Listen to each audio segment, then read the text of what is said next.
Today, we're going over 5 ways to quickly boost your credit score. Hello and welcome.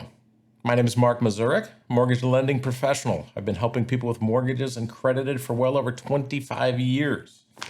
Please reach out if you need help buying a home either now or in the future. I can also assist with refinances and other mortgage needs, as well as general mortgage knowledge and credit help. I'll leave links below so you'll be able to get a hold of me. Number 1, get up to date on any loan payment on your credit report that is currently past due. We're talking about any regular loan payments, car payments, mortgage payments, credit card payments, store card payments, anything like that is past due now, get it immediately up to date. Your payment history accounts for 35% of your total score. It is the largest portion of what your credit score is calculated on. Very important. A special note, if you just missed a payment and caught up immediately, it's worth a phone call to that creditor to politely ask that they not report it late and or remove the late payment reporting as a courtesy. They do not have to do that, but it's always worth a call. Number 2, dispute any inaccurate bad debt. Many creditors report debt inaccurately or incorrectly. If you see something on your credit report that you believe is not correct, by all means, you should dispute it with any credit report that reports it incorrectly. This is a free process that you can initiate through any of their credit reporting agencies. Disputing a debt makes it the responsibility of the creditor to get back to the credit reporting agency to verify its accuracy and verify the information is correct. If they cannot verify that it is correct, or they do not respond in time that the information is correct, the credit reporting agency will remove the disputed account. There are many people that dispute items repeatedly just with the chance that the creditor doesn't get back to them in time and it gets removed. That's been an ongoing tactic for years. Number 3, lowering revolving debt balances. Revolving debt usage is 30% of your credit score, a close second to credit history and late payments. 30% of your credit score is the utilization of credit card or revolving debt. And what I mean by revolving debt utilization is what your balances are compared to what your high credit limit is. So a 50% debt load is, I have a $1,000 limit credit card and I owe $500 on it. That's 50%. If that credit card has a high limit of $10,000 and you owe $5,000, that's also 50%. You want your percentage of balance to high credit to be as low as possible. There is no specific number that is the best, but low is better. Shooting for a 10% of your total balances would be fantastic. Meaning, like I said, if you have a high credit of $1,000, just owing $100 is wonderful. If you cannot get that low immediately, chipping away is better. Lower is better. You never want to be at or above your limit. You don't want to be close to it. You don't want to be 50, 70. If you can be 75 versus 100, that's better. If you can be 50, if you can be 40, 30, 20, whatever you can get lower is better. So if you can't get something low right away, keep chipping away, and without ringing them up, that will increase your score.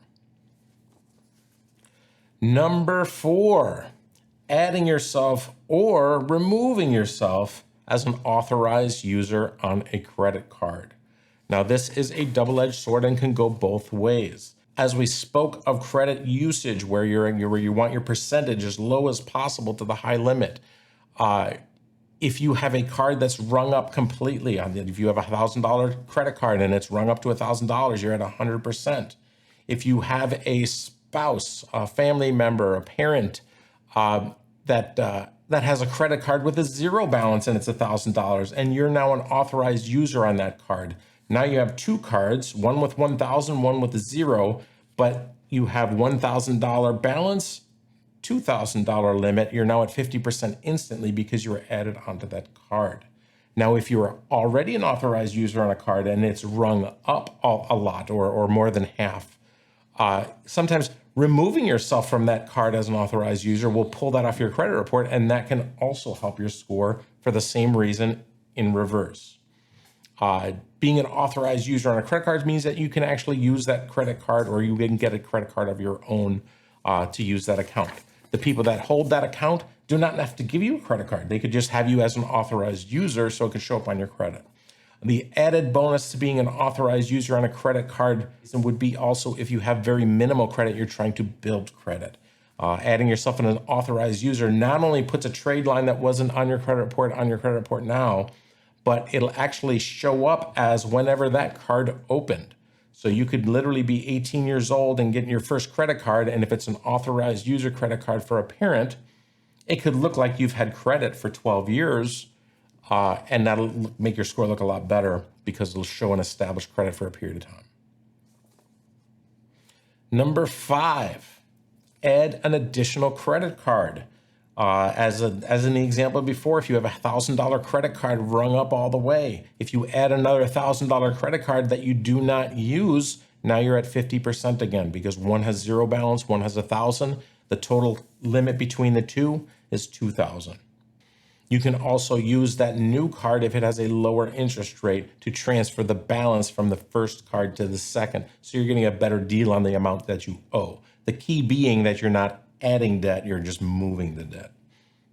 Tread carefully with this one, as you don't want the temptation to just ring up the second card as well. That will not help your score. That will put you back to square one with score and even more in debt. So be very careful. There are also 3 things you do not want to do when you want to quickly increase your credit score. Do not miss payments. Late payments right now are the worst thing for your score. If you miss a payment this next month, your score will go terribly wrong, and it'll be very difficult to come back from that. I caution you to not take matters into your own hands with collections and charge-offs regarding credit score. It's one thing that you want to pay off old bad debts, but sometimes paying off those old bad debts in the short term will actually decrease your score instead of increase your score. This may seem counterintuitive, but many of the collection and charge-off and judgment type reportings on a credit report, the date that happened and reported is more important than whether the balance is $0, $20, or $2,000. So sometimes you can have a $200 debt from 12 years ago. You pay them their $200 thinking that you're improving your credit score. It's like, no, you did not improve your credit score. You paid them $200. The balance is now 0. The score won't change from that balance changing, but it might change if the reporting hasn't reported in a while. And then it says, hey, as of this month, now it's a 0 balance. Sometimes that date will trigger the score to make that look like it happened more recently, or that there's activity on that account more recently. And that will actually make the score go down, not up. Be careful with that. Thirdly, you do not want to apply for a lot of credit in a short period of time.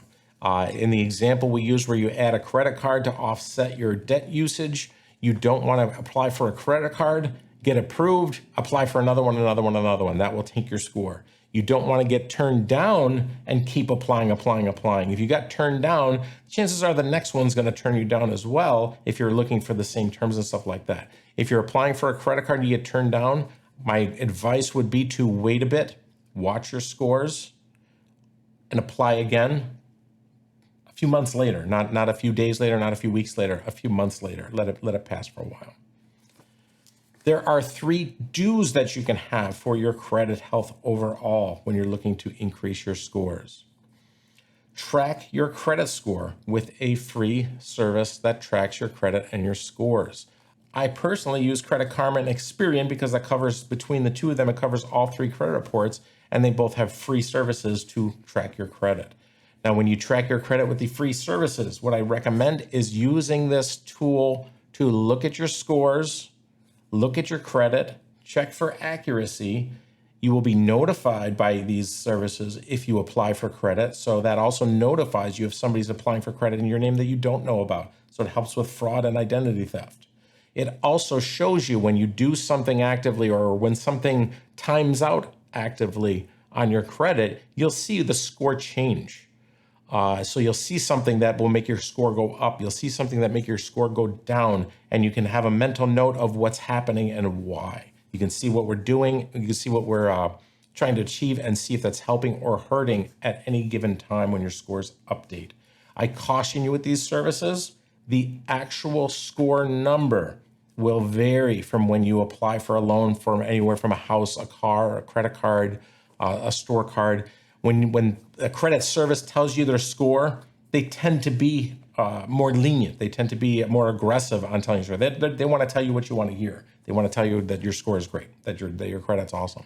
When you pull a credit report from a lender, they use one of over 100 different algorithms to come to the actual number that they use to score you. When a mortgage credit score is going to be different than a applying for an auto loan or applying for a credit card or applying for a small loan, et cetera, et cetera, et cetera. A credit service that's giving you a score, again, they're using a different algorithm. So it's not the specific score that is important. It is watching how it moves with the things you do for your credit. The second do is get someone like myself early on in the process. If you're looking to buy a home, if you're looking to buy a car, if you're looking to do something where you know you have credit concerns and you want to be, you want to maximize your score, or you want to put yourself in the best position possible, get a professional involved. It's very, very helpful. Taking matters in your own hand is sometimes very unintuitive with some of this stuff and very tricky. We can take a targeted approach, I know, at least in the mortgage business, on when we help people and how exactly we help people, and to help with the exact specifics. As we gave general guidelines for paying down debts and for what to pay, what not to pay, what to do, what not to do.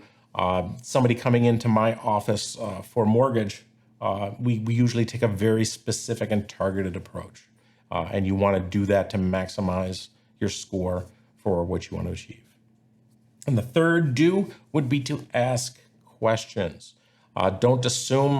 The internet gets very sketchy with opinions on different things like that. Get a professional involved, ask questions. Please leave you can leave general questions below. You can reach out to me. You can contact me personally. I would be happy to answer any questions and walk you through any specifics or go into more detail on any of the stuff we go over with this. Like I said, I've been working with credit reports for close to 30 years now, and I'd be more than happy to share my knowledge. Thank you for watching, and you guys have a great day.